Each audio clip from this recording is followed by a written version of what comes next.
Hola, buenas, ya estamos por aquí, átomos y bits, dispuestos a relataros todas las novedades de la ciencia y la tecnología que han sucedido en los últimos días. Bueno, todas las novedades que nos quepan en nuestro programa, que como sabéis, a lo largo de los próximos 30 minutos os va a adelantar muchas cosas interesantes. Lo va a hacer con la realización técnica de Esteban Novillo, con toda la información que nos trae José Manuel Nieves y con el saludo en el micrófono de Pedro Pablo May.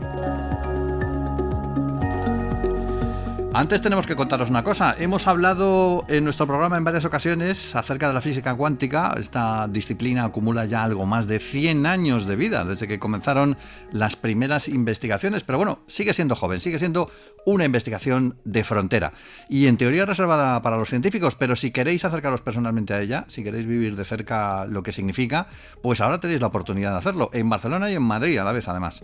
Cuántica, los engranajes invisibles del mundo. Ese es el tema de la Bienal Ciudad y Ciencia 2025, que se celebra desde el martes 18 al domingo 23 de este mismo mes, de manera simultánea en ambas ciudades. Aquí podréis comprobar en cuántos campos está implicada esta teoría y tratar con profesionales a través de talleres, conversatorios, performance, instalaciones artísticas, exposiciones, incluso espectáculos. Estamos hablando de uno de los principales foros de cultura científica que se organizan en España a día de hoy, la Bienal Ciudad y Ciencia 2025. Una cita imprescindible para todos los apasionados de la ciencia de frontera. Ya puedes consultar toda la información sobre la Bienal y las actividades, tanto en Barcelona como en Madrid, a través de la web bienalciudadciencia.barcelona.es y también en la descripción de este episodio. Y como cada semana, saludamos a don José Manuel. ¿Cómo está usted, señor, esta semana? ¿Qué tal, Pedro Pablo? Muy bien. Creo Sí, que lleno de temas para ti. hoy me vas a sorprender. Si el otro día hablábamos de agua muy antigua que se había encontrado, hoy vamos a hablar de aire muy antiguo y no guardado en una botella, sino debajo del hielo, en la Antártida. Bueno, una pasada, la verdad. Se han batido todos los récords. O sea, es que parece imposible. Mira, han encontrado un equipo internacional, ahora te explicaré, han encontrado bajo los hielos de la Antártida aire encapsulado en el hielo de 6 millones de años de antigüedad. Toma. ¿Eso qué quiere decir? Eso quiere decir que ese aire nos lleva directamente a la atmósfera que había en la Tierra hace 6 millones de años, que es absolutamente diferente de la que hay hoy. Es una ventana abierta para estudiar las condiciones climáticas de esa época, una época que está pues entre finales del Mioceno y principios del Plioceno, ¿no? Y que es un absoluto récord, porque fíjate que hasta ahora el aire más antiguo que se había conseguido recuperar a través de los núcleos de hielo, ya sabes, estas especies de tubos larguísimos que se perforan, sobre todo en la Antártida, ¿no? Que tiene kilómetros de espesor, y se sacan esos tubos, entonces, como la nieve se va depositando en capas y al apretar va convirtiendo las capas de abajo en hielo y sumándose más arriba, más arriba, más arriba, pues cuanto más profundo vayas, más antiguo es. Bueno, pues lo que más se había conseguido era 1,5 millones de años. Y eso profundizando el hielo hasta 2 kilómetros de profundidad. Entonces, Pues, ¿dónde se han encontrado esos 6 millones de años? pues, por un fenómeno que ahora te voy a explicar, que es una casualidad maravillosa de la geología, se ha conseguido encontrar de forma absolutamente inesperada, solo, entre comillas, a 200 metros de profundidad. Da. Tú fíjate que para normalmente estos núcleos se pensaba hasta hace poco tiempo que estos núcleos lo máximo que te daban de antigüedad posible eran unos 800.000 años. Es decir, podías estudiar el clima de hace 800.000 años. Y para eso había que bajar casi 2 kilómetros, ¿vale? Pero, sin embargo, lo que se han dado cuenta los científicos es que hay determinadas condiciones y determinadas situaciones en que aire mucho más antiguo puede quedarse mucho más en superficie y, por lo tanto, ser accesible. Desde luego, parece cosa de ciencia ficción. Es la Sí. muestra de aire más antigua conseguida hasta ahora y estaba a 206 metros de profundidad en la región de Allan Hills, en la Antártida oriental, ¿no? Y, ya te digo, nos da una ventana abierta para estudiar qué es lo que pasaba en este periodo, que era un periodo además en el que las temperaturas eran hasta 12 grados más cálidas que ahora, fíjate, Sí. estamos hablando de aumentos de 1 grado, de 2 grados, bueno, hasta 12 grados más cálidas que ahora, y los niveles del mar estaban mucho más altos de lo que están ahora mismo, con lo cual el estudio de este aire tan antiguo nos va a revelar secretos de cómo las capas de hielo de los polos resisten al cambio climático. Mm. O sea, Esas temperaturas, ¿a qué se debían? ¿Cómo es posible que eso, estuvieran con ese tiempo tan cálido? a ver, pues porque la geología de la Tierra no ha sido siempre igual. A lo largo de la historia de la Tierra ha habido épocas de muchísimo frío, tanto que hay una época de varios cientos de millones de años de duración en que la Tierra era una especie de copo de nieve, todo blanco. No se Sí. veía ni la Tierra, el polo norte se tocaba con el polo sur, lo llaman tierra bola de nieve. Y ha habido otros periodos intensamente cálidos en los que ni siquiera había polos, estaban todos fundidos, no había hielo. Sí. Pero la Tierra va pasando por estos periodos de enfriamiento y calentamiento de forma natural. ¿Qué es lo que distingue el calentamiento natural de hace millones de años del calentamiento de ahora? Pues que el calentamiento natural, pues a lo mejor se produce un ciclo en varios cientos de miles de años o en varios millones de años. Y el calentamiento de ahora se está produciendo en solo unas décadas, que es como un instante en geología, ¿no? Esa, Ujú. esa es la, esa es la gravedad del calentamiento de ahora. Pero bueno, volvamos a este hito. Lo ha hecho un equipo que es Coldex. Coldex es un consorcio de 15 instituciones, universidades, institutos de investigación norteamericanos, y el objetivo era encontrar hielo de unos 3 millones de años Ujú. para estudiar el clima de esa época que nunca se había conseguido. Y resulta que consiguieron lo que te he dicho, ¿no? Encontrar una capa de hielo con el doble de esa antigüedad y por supuesto con sus cápsulas de aire Sí. que permitían el estudio, ¿no? Son una serie, o sea, esas capas son como una especie de, ellos las llaman instantáneas climáticas, es como una biblioteca de instantáneas climáticas.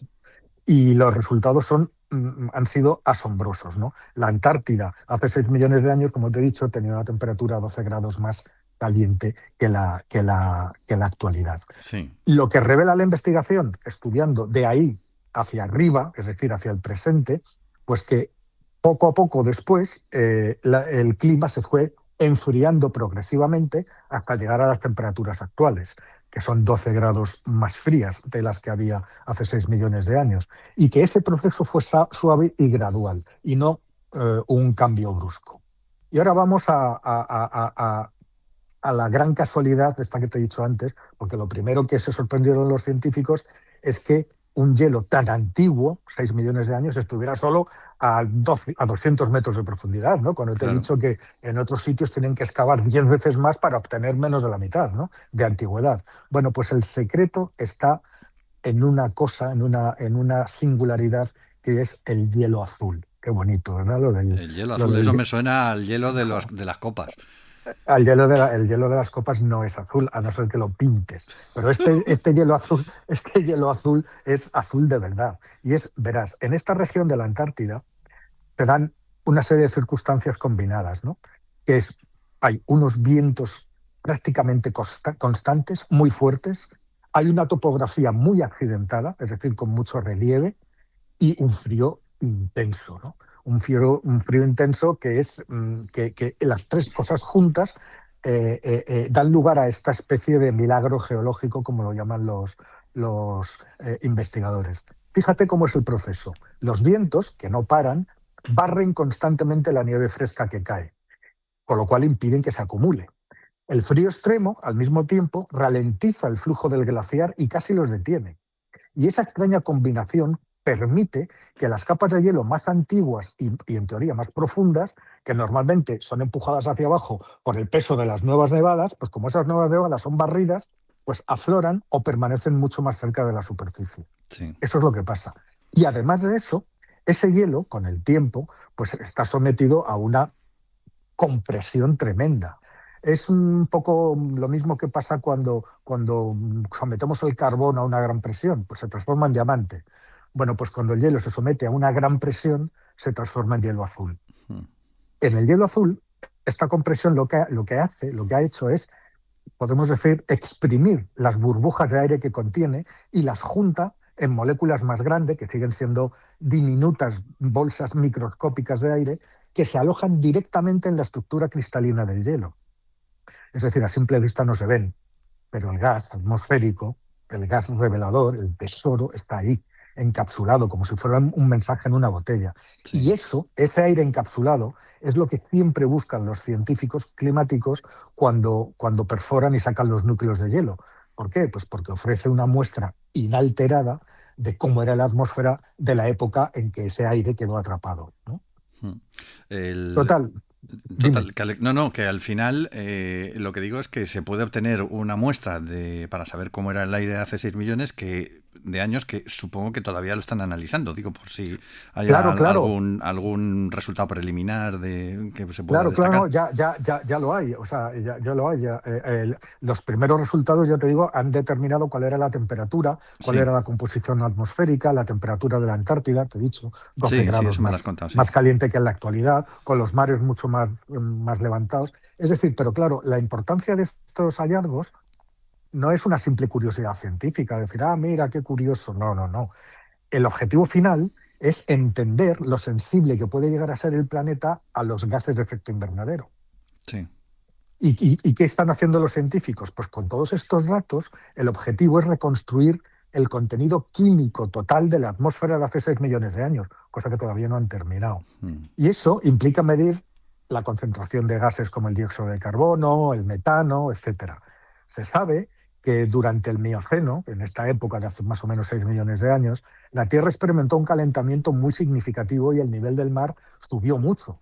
Se sabe por los restos fósiles de microorganismos marinos recuperados en alturas que evidentemente tenían que estar sumergidas por las aguas, ¿no? Sí. Y de esta manera, relacionando las temperaturas estimadas con las concentraciones de gases de efecto invernadero de la época, de esa época, pues los investigadores podrán refinar los modelos climáticos no del pasado, sino los que predicen el futuro del planeta.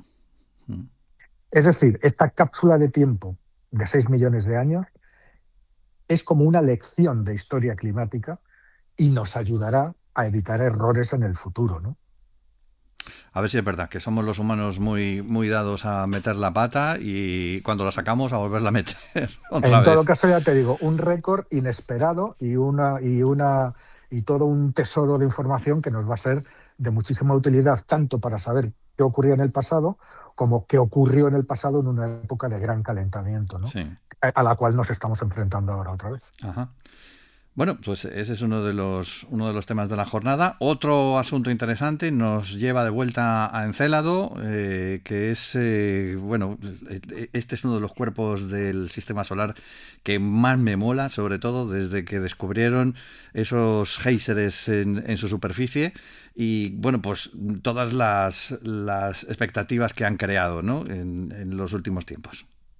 Claro, pues resulta que tenemos que volver a hablar de Encélado porque a las evidencias de los últimos años que se han ido sumando y sumando y sumando, empezaron cuando efectivamente cuando la sonda Cassini, que durante 13 años estuvo estudiando a Saturno y a sus lunas, Encélado es una luna de Saturno, Sí, pues, pues se dio cuenta de que en el polo sur de Encélado había unos géiseres de vapor de agua que eran de kilómetros de altura. Y esos géiseres salían de unas grietas en el hielo, porque Encelado está cubierto de hielo. Lo cual llevó primero a suponer y luego a demostrar que debajo de ese hielo había un océano de agua líquida subterránea. Y entonces, claro, todo el mundo empezó a hacerse de cruces como un océano de agua líquida en una luna que tiene una temperatura superficial de menos 170 grados centígrados. Pero sí. ¿cómo es posible que haya agua líquida? Pero si ahí no le da el sol, pero, ¿sabes? Entonces, como que no entendían nada. Y entonces se dieron cuenta de que la energía necesaria para mantener el agua líquida, es verdad que en la Tierra nos la da el sol, los rayos del sol, pero hay otras fuentes de energía que también pueden hacer lo mismo. Y Encelado tiene esas otras fuentes de energía. Principalmente las fuerzas de marea de Saturno, que es el gran planeta anillado del cual Encelado es un satélite, ¿no? ¿Y qué es lo que le hace Saturno para transmitir la energía a Encelado? Pues lo sacude como si fuera una coctelera a medida que gira a su alrededor. O sea, lo va sacudiendo. O sea, ¿qué hace un camarero con una coctelera? Chaca, chaca, chaca, chaca, la va sacudiendo, ¿no? Y mezcla Sí, todo lo que hay dentro. Bueno, pues Saturno con Encelado hace lo mismo. Lo estira y lo encoge, lo estira y lo encoge, lo estira y lo encoge continuamente. Y la fricción es como cuando tienes frío y te frotas las manos para sí, entrar en calor. Bueno, pues ese frotamiento eh, da la energía necesaria para que se mantenga el agua en estado líquido bajo una capa de hielo que puede llegar a tener 20 kilómetros o fíjate. 25. O sea, es una cosa brutal. Total, todo eso son pistas, aparte de que se han encontrado moléculas orgánicas, es decir, todas esas pistas que ya apuntaban a Encelado como uno de los lugares más aptos para la vida de todo el sistema solar, pues ahora resulta que acaba de dar una nueva señal de posible vida. Y esa señal es ni más ni menos que está emitiendo la Luna, Encelado, está emitiendo calor por toda su superficie y no solo por el polo sur a través de esas grietas, como se pensaba. Es decir, que tiene un equilibrio en la liberación de calor que garantiza, ahora te explico cómo, que garantiza que ese océano se ha podido mantener estable durante miles de millones de años. Es decir, una de las cosas que no sabemos es desde cuándo existe ese océano de Encelado. ¿Existe desde hace pocos millones de años, desde hace mucho tiempo? Si existe hace poco, ha tenido tiempo la vida de surgir y de empezar a desarrollarse. Si existe hace mucho, es posible que la vida haya surgido hace muchísimo tiempo y que ya haya alcanzado incluso unos niveles más avanzados de lo que es una simple célula. Todo eso depende de la antigüedad y no lo sabíamos. Bueno, pues con este hallazgo, por primera vez, eh, eh, todo estudiando los datos de la Cassini, cuyos datos, la Cassini fue suicidada en 2017 porque ya había terminado su misión y entonces la sumergieron en la atmósfera de Júpiter y ahí se desintegró, ¿no?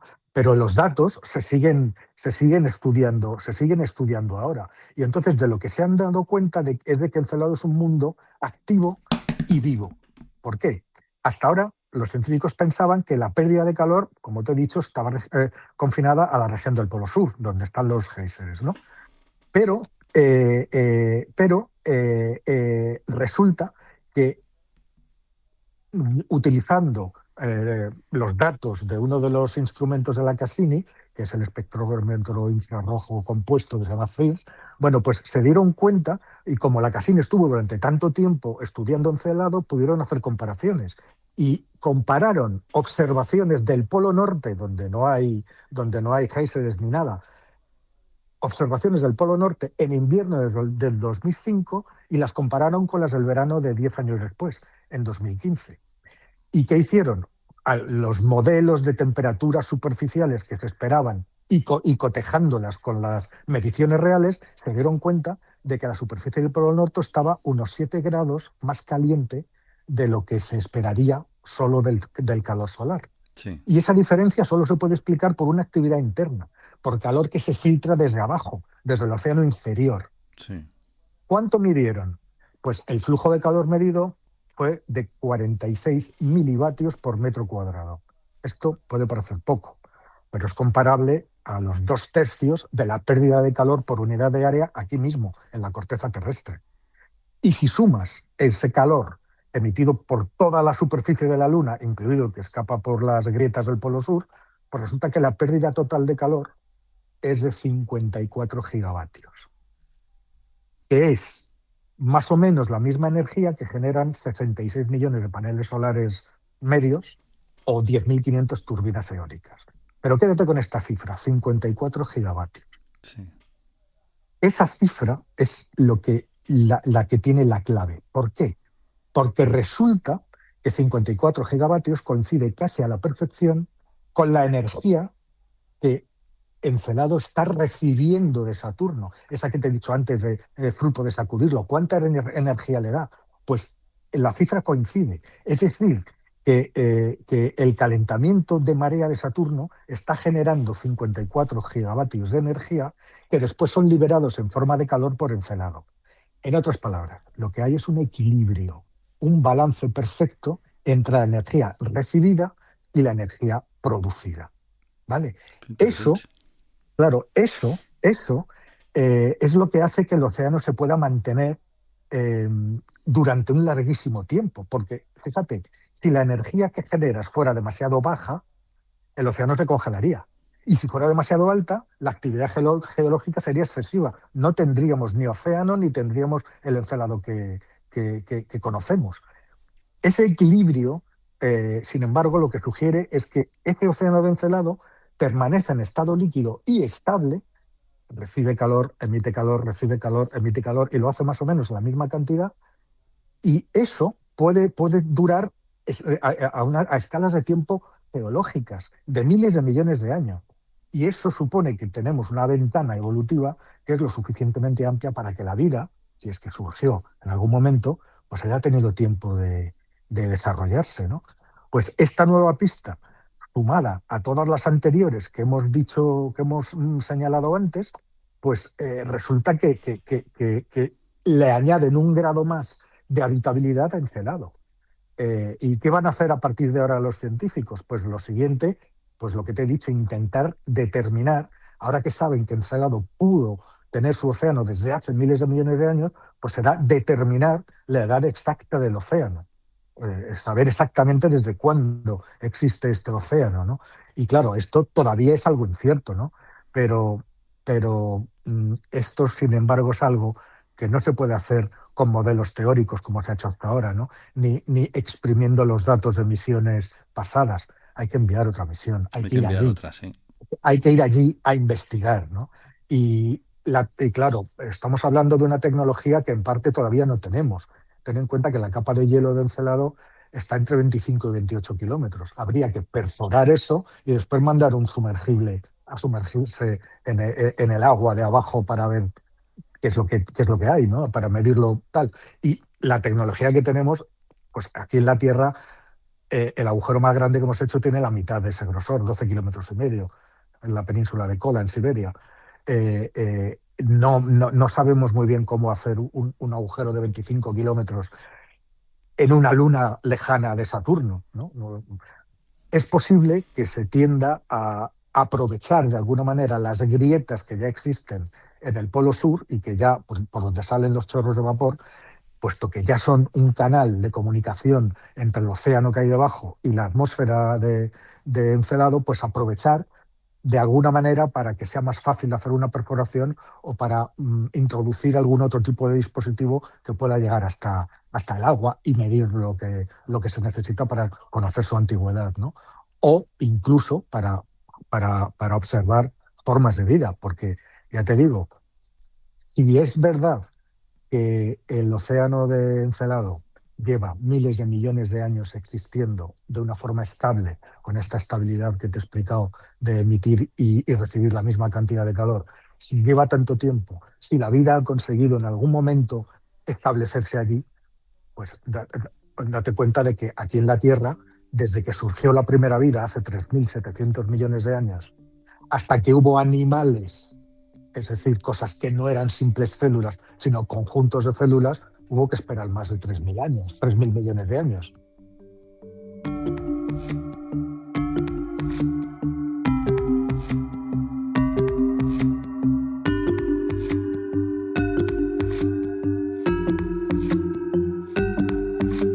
Me apuntaría yo a la misión esta para llegar hasta Encelado, pero efectivamente el problema no es solamente llegar, sino la perforación. Así que mientras esperamos desarrollar la tecnología adecuada para ello, vamos a hablar de otro tipo de tecnología, que en este caso se refiere a la telefónica, a la de comunicaciones. Hoy tenemos encima de la mesa un nuevo iPhone, el iPhone 17 Pro. ¿Qué tal te ha ido con él, José Manuel? El Pro Max, El Pro Max, el Pro Max. que llevo pues un par de meses con él, ¿no? Y bueno, la verdad es que es una pasada, pero no es un teléfono apto para todo el mundo, ¿no? Y me explico, ¿no? Lo primero, es una bestia, es una auténtica bestia, y cuya característica principal no es visible. Es una especie de revolución invisible. Y es que Apple lo que ha hecho ha sido recoger el guante de las críticas pasadas sobre la gestión térmica, porque al tener procesadores tan poderosos, esos procesadores cuando funcionan a pleno rendimiento generan mucho calor. Y resulta que los modelos de Apple se calentaban bastante, ¿no? Se calentaban bastante y claro, cuando se calienta, lo mismo que hemos hablado de encelado, pues el calor se disipa, con lo cual el procesador es menos, no aprovecha toda la energía que produce y el rendimiento baja cuando el teléfono se calienta mucho. Bueno, pues Apple ha solucionado esto y ha respondido con una solución de ingeniería que cambia por completo el paradigma del rendimiento. Y es que este 17 Pro Max, aparte de que es una pieza extraordinaria de hardware y de software, han hecho un milagro con la disipación de calor. A primera vista, el teléfono pues tiene la forma familiar típica de Apple, ¿vale? Hay quien dice que no ha cambiado de diseño, pero claro, ha cambiado por dentro, ¿no? Sí. Pero este modelo, lo primero, ha puesto fin al uso del titanio, que es menos eficiente para disipar el calor, es decir, todo está hecho para disipar el calor. Este nuevo Max vuelve al aluminio, un aluminio de calidad aeroespacial, y lo que han hecho ha sido construir una cámara térmica de vapor de agua desionizada que recorre todo el terminal y que permite que el teléfono se caliente muy poco, de forma, además, uniformemente, no solamente en algunos puntos, incluso en los esfuerzos más brutales. ¿Eso qué quiere decir? Pues que el rendimiento del teléfono no decae. Y en eso supera, por ejemplo, a su gran enemigo de Samsung, el S25, ¿no? Que en algunas cosas supera al iPhone, ahora lo veremos si nos da tiempo, pero en otras claramente no. Es decir, el S25 tiene un pico de potencia mayor que el que tiene el iPhone 17 Pro Max, pero se calienta y se viene abajo, mientras que el iPhone Pro Max se sostiene y dura una cantidad de tiempo enorme con el mismo tipo de rendimiento, ¿vale? Yeah. Entonces, esto lo primero. Luego, en cuanto a resistencia, pues han utilizado Ceramic Shield 2, un escudo en la parte delantera, y es 3 veces más resistente a golpes y arañazos que lo anterior, ¿no? Y por primera vez este escudo, que siempre estaba en la parte delantera para cubrir el cristal, pues también está en la parte de atrás. Luego tenemos una pantalla, la Super Retina XDR OLED, de casi 7 pulgadas, 6,9, que es la mejor que hemos visto en un iPhone hasta la fecha.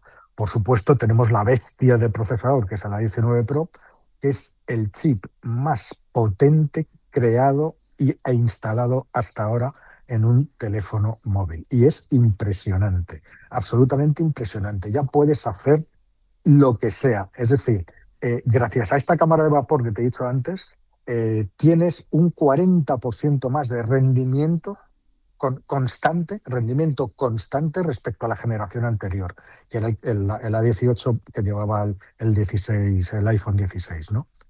Luego, otra cosa, esto permite, este procesador integra inteligencia artificial, nuevas funciones de inteligencia artificial. Estamos pendientes de que dentro de nada, en diciembre, llegará la traducción en tiempo real a través de los auriculares, de los AirPods de Apple. Es decir, tú te puedes poner delante de un tipo que habla en chino y tú lo estás escuchando en tus auriculares en español o en el idioma que tú quieras, ¿no? A ver cómo funciona eso, ¿eh? Porque eso yo lo tengo que ver porque mi experiencia con los traductores no ha sido especialmente buena. Vamos a ver, yo de las pruebas, yo no he hecho pruebas todavía de esto, estoy esperando a que llegue el nuevo sistema operativo del iPhone, que llegará a mediados de diciembre, y si quieres me comprometo a que lo analizamos. Hablamos de ello cuando sea el momento, ¿no? Pero yo, a desarrolladores que ya tienen la versión beta y que lo han probado, dicen que es sorprendentemente rápido. Veamos a ver, ¿no? Pero bueno, lo que te quiero decir es que siguen integrando funciones de inteligencia artificial en el propio sistema del del teléfono, en el sistema operativo. No, ¿eso qué quiere decir? Pues que esas funciones se hacen dentro del teléfono sin tener que enviar ningún dato a ningún lado. Estrategia muy diferente de la que sigue, por ejemplo, Samsung, que se apoya en la inteligencia artificial de Google, que es externa al dispositivo y que tienes que enviar a los servidores de Samsung, a los servidores de Google, una serie de datos para recuperar lo que tú quieres, ¿no? Para que la inteligencia artificial te funcione. Entonces, esto es mucho más discreto y mucho más integrado. Cuando estás escribiendo, te aparecen automáticamente una serie de herramientas de escritura. Quiero resumir, cambiarle el tono, hacerlo más serio, que responda automáticamente, que tal. Una serie de opciones que no tienes que hacer nada, que están integradas, y las imágenes igual. O sea, tú puedes coger una imagen de hace 5 años, la que sea, le das a un botoncito y la conviertes como en una especie de... ¿Cómo se llamaban estas imágenes que tú la movías delante de los ojos y parecía que estaba en 3D y que se movía al fondo? Las estereoscópicas creo que eran, pues ¿no? Las imágenes eso, estereoscópicas. ese efecto que es brutal en una imagen, en un retrato o en una silueta, porque tienes el teléfono delante y solo con moverlo parece que está en 3D, parece que está superpuesto y que tú lo estás moviendo, pues lo tienes integrado, ¿no? Esto lo lleva el nuevo iPhone 17. Si pasamos a las cámaras, el sistema de cámaras es lo mejor que tiene y es el mejor sistema de cámaras nunca montado en un teléfono, capaz de grabar vídeo en calidad profesional. Es decir, es para creadores que de cine puedes grabar películas, ya hay películas grabadas, ¿no? En esto. Y no solamente en las cámaras, ¿no? Tiene 3 lentes, una principal, un ultraangular y un teleobjetivo, que las ha subido a 48 megapíxeles las dos, ¿no? Pero la mayor novedad es un zoom óptico único de 8 aumentos ópticos, no aumentos por software, sino ópticos. Es el de mayor alcance nunca integrado en un iPhone. Y eso hace que puedas capturar escenas que están muy lejos con una naturalidad de color y con un detalle que antes era inalcanzable. Con todo esto y teniendo en cuenta que no nos queda demasiado tiempo ya, claro, con todo esto, no, te doy la dolorosa, pero antes sin decirte, con todo esto que te he dicho, las recomendaciones, si tienes un iPhone 16 Pro Max, que ya tenía con un chip lo suficientemente capaz, una pantalla muy buena, un sistema de cámaras ya de alto nivel, pues no merece la pena cambiarte. No merece la pena cambiarte. Si necesitas un rendimiento brutal porque el otro no te era suficiente porque se calentaba, entonces sí. Y si eres un creador profesional de vídeo, pues entonces también.